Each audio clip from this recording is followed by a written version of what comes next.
Movie start होती है और हम देखते हैं बदरू को। बदरू सड़क के किनारे खड़े होके अपने बॉयफ्रेंड हमजा का इंतजार कर रही होती है। हमजा आने में आज फिर से लेट हो जाता है, पर आते ही एक न्यूज देता है कि मुझे रेलवे में एक अच्छी जॉब मिल गई है और अब हम शादी कर सकते हैं। पर गवर्नमेंट जॉब लेके आया है, शादी मनाते हैं अपन दोनों। परंतु बदरू को क्या मालूम, जिस इंसान को वह भगवान समझ रही है आगे चल के वही उसके लिए सबसे बड़ा शैतान बन जाएगा। कहानी अब शिफ्ट होती है 3 साल बाद की। हम देखते हैं बदरू के सारे सपने काले सच में बदल चुके थे, क्योंकि हमजा अब बदल चुका था। बात बात पर शक करना और मारपीट करना उसकी आदत बन चुकी थी। एक दिन बदरू हमजा से कहती है मुझे अपना बच्चा चाहिए, जिसके लिए हमजा मान जाता है। बदरू को लगता है बच्चे के आ जाने से सब कुछ पहले जैसा हो जाएगा। आगे हम देखते हैं बदरू अपनी माँ के पास जाती है, जो कि उसी चौल में 3 फ्लोर नीचे रहती है। बदरू की अम्मी उसकी गर्दन पे पड़े निशान को देख के कहती है कि बेटा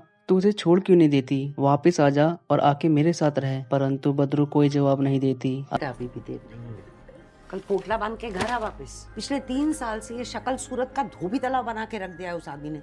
पिटाई, फटके, धुलाई चल ही रहा है। तेरा सोचते ये तो एक दिन इतना मारेगा ना कि मर जाएगी मेरी बच्ची। असल में हमजा इसलिए ऐसा था क्योंकि जहाँ वह काम करता था वहाँ उसकी एक फूटी कौड़ी इज्जत नहीं की जाती थी। उल्टा वहाँ उसके सीनियर अपना काम करवाते और साथ में अपना टॉयलेट भी साफ करवाते थे, जिस बात का सभी हमजा का मजाक उड़ाया करते थे। हमजा डरपोक किस्म का इंसान था, इसलिए वह उन्हें तो कुछ नहीं कहता, पर शाम के टाइम नशे में अपनी बीवी बदरू पे सारा गुस्सा निकाल दिया करता था। बदरू एक केमिस्ट की दुकान पे जाती है और वहाँ पे नशे को छुड़ाने की दवा लेती है और साथ में उस केमिस्ट वाले से कहती है इस बारे में किसी को पता नहीं चलना चाहिए। अच्छा, पर अभी तुम दोनों नाके पे एडवर्टाइजमेंट मत कर। अगले सीन में हम देखते हैं बदरू मुस्कुराते हुए मटन बना रही होती है और उसी में वह सारी दवाई छिड़क देती है, परंतु किस्मत को कुछ और ही मंजूर था। हमजा शाम के टाइम नशे में लड़खड़ाते हुए घर वापस आ रहा होता है। तभी नाके पे वह किसी तरह की दवाई लेने जाता है। वहाँ उसे वह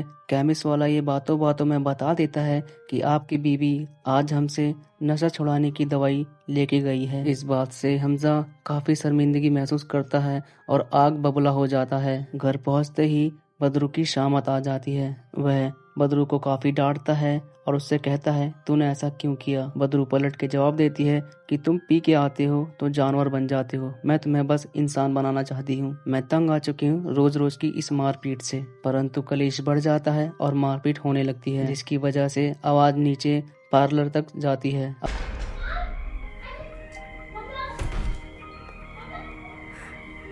अगले सीन में हम देखते हैं सुबह का सीन, जहाँ पे पिछले 3 साल से जो हो रहा होता है वही फिर से होता है। शाम के कलेश और मारपीट के बाद रात का नशा जब उतरता तो हमजा बदरू से माफी मांगता और उसे समझाता कि मैं ऐसा जानबूझ के नहीं करता हूँ। हमजा भी उसकी चिकनी चुपड़ी बातों में हर बार आ जाती है। आगे हम देखते हैं चौल में कुछ लोग आए हुए हैं जो चौल को तोड़ के एक 5 स्टार होटल बनाना चाहते हैं, जिसे देख के बदरू ख्वाबों में खो जाती है। सभी चौलवासी इसके लिए हाँ कर देते हैं, परंतु एक लौता हमजा होता है जो कि मना कर देता है। बिना हमजा के सिग्नेचर करे ये काम आगे नहीं बढ़ सकता। बदरू समझाने की कोशिश करती है, परंतु हमजा उसे अंदर घर में ले जाता है। घर में आते ही हमजा की नजर बदरू की हील वाली नई सैंडल पर जाती है, जिससे उसका गुस्सा भड़क जाता है, क्योंकि उसका मानना है ऊंची सैंडल पहनने वाली और ऊंचे ख्वाब देखने वाली औरत नीच होती है। वह सैंडल उठाकर बदरू के हाथ पे जोर से मारता है, जिससे बदरू खूब तेज चिल्लाती है। बदरू की ये आवाज सुन के पूरे चौल में सन्नाटा सा छा जाता है, परंतु कोई हिम्मत करके दरवाजा तक नहीं खटखटा पाता। रात के सीन में हम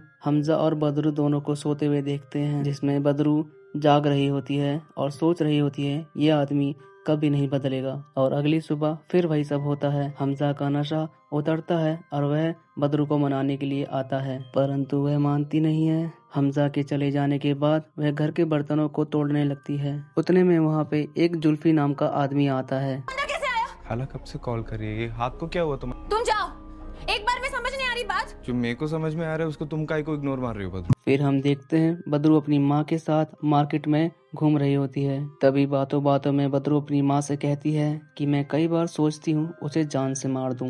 कल ऐसी क्या आफत आ गई बदरू? वही रोज का रिपीट टेलीकास्ट। Very good. आज मालूम है कितना रॉन्ग ख्याल आया। उसको मारने का मार दे, जिंदगी भर चैन से नहीं जीने देगा। अहमद भाई ये खराब हो गया। हेलो, मैं कांस्टेबल जादव, बाइकाला पुलिस स्टेशन। हाँ वहां पहुंचकर पता चला कि जुल्फी ने हमजा के खिलाफ घरेलू हिंसा का केस दर्ज करा दिया था। बदरू और उसकी मां पुलिस स्टेशन पहुंचते हैं। इंस्पेक्टर बदरू की हालत को देखकर उसे कहता है, अब एक सेक्शन है 498, 3 साल के लिए अंदर जाएगा बिना बेल के। इससे अच्छा चांस फिर नहीं मिलेगा। कंप्लेन करेगी साहब। मेरे खिलाफ कंप्लेंट करेगी बदरू? कान के नीचे बचाओ क्या? हम देखते हैं हमजा अपनी एक नई चाल चलता है। वह रोते हुए बदरू से कहता है, बदरू ये मैं नहीं था, यह सब कुछ मेरे नशे की वजह से होता था। मैं तेरी कसम खाता हूँ शराब छोड़ दूंगा, हमारा भी एक बच्चा होगा। बच्चे की बात सुनते बदरू पिघल जाती है। उसने अपने पैरों पे कुल्हाड़ी मारते हुए केस वापस ले लिया। फिर दोबारा से हम हमजा का असली चेहरा देख पा रहे थे। हमजा को पूरा यकीन था कि बदरू में इतनी हिम्मत नहीं कि वह मेरे खिलाफ केस दर्ज कर सके। वह चलते हुए टैक्सी में पीछे मुड़ता है और बदरू की मां को एक जोर का घूंसा मारता है, जिससे बदरू शॉक हो जाती है क्योंकि यह उसके लिए सबसे बड़ा झटका होता है। बदरू की मां टैक्सी को बीच में रुकवा के उतर जाती है और जब बदरू उनके पीछे जाती है तो वह उसे एक ऑप्शन देती है कि या तो वो या फिर मैं। फिर सीन शिफ्ट होता है और 1 महीने बाद का सीन हम देखते हैं। कहते हैं पाप का घड़ा कभी न कभी भर जाता है। एक दिन हमजा को काम करते समय अपने पेट में बहुत दर्द महसूस होता है। वह तुरंत डॉक्टर के पास जाता है और डॉक्टर की बात सुनते ही उसके पैरों तले जमीन खिसक जाती है। आगे हम देखते हैं हमजा अपने घर पहुंचता है तो देखता है पूरे घर में अंधेरा और मोमबत्ती जल रही होती है। हर जगह पे बैलून लटके होते हैं। वह कुछ समझ नहीं पाता। तभी बदरू आके एक अच्छी न्यूज देती है कि वह पेट से है। हमजा खुशी दिखाता है। दूसरी तरफ हम देखते हैं बदरू की माँ जुल्फी के साथ मिलके टिफिन का काम चालू करती है। तभी बदरू आती है और अपनी प्रेगनेंसी की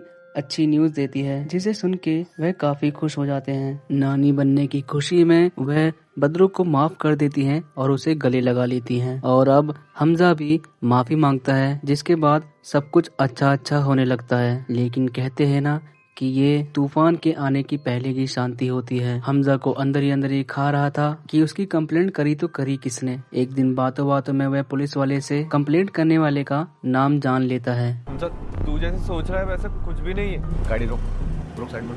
जुल्फी तुरंत बदरू को कॉल करता है और कहता है उसे ये पता चल गया है कि उसकी कंप्लेंट किसने करी थी और उसे ये भी पता है कि तुम्हें पता था कि कंप्लेंट मैंने करी है, फिर भी तुमने उसे बताया नहीं। ये सुनते ही बदरू काफी डर गई और उसने गेट बंद कर लिया और अपनी जान बचाने के लिए बाथरूम में भी अपने आप को बंद करके एक कोने में बैठ जाती है। हमजा गुस्से में घर आता है और बदरू का फोन चेक करता है, जिसमें जुल्फी की कई कॉल्स होती हैं, जिसे देख के उसका शक यकीन में बदल जाता है कि बदरू ने जुल्फी के साथ मुंह काला किया है। हमजा ने आखिरकार बदरू को ढूंढ लिया और उसे बाथरूम से भी बाल पकड़ के बाहर निकाल लिया। उसे खूब मारा पीटा और घर से निकाल दिया। बदरू अपना पेट पकड़कर रात भर दर्द में आहें भरती रही, पर कोई आया नहीं।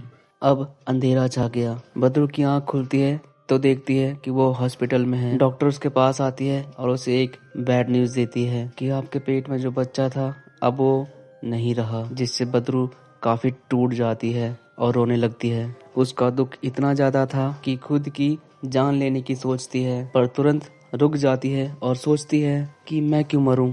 मरना तो उसे चाहिए जिसने मेरे बच्चे की जान ली है। उसके अंदर का प्यार सारा मर गया और अब पैदा होती है बदले की भावना। बदरू डॉक्टर के पास जाती है और उससे कहती है मुझे ढेर सारी नींद की गोलियां चाहिए। अगले सीन में हम देखते हैं बदरू की माँ उसके घर में आती है तो देखती है सब कुछ फैला हुआ है और हमजा कुर्सियों पे बंधा हुआ है, जो कि अभी होश में नहीं है। माँ को सारी बात पता चलने पर वो काफी भड़क जाती हैं और गुस्से में आ जाती हैं और एक प्लान बनाती हैं। अब महंगा वाला बड़ा सूटकेस खरीदेंगे, कड़ा घोट के इसको मार डालेंगे और सूटकेस के अंदर घुसेड़ डालेंगे। कैसा लगा प्लान?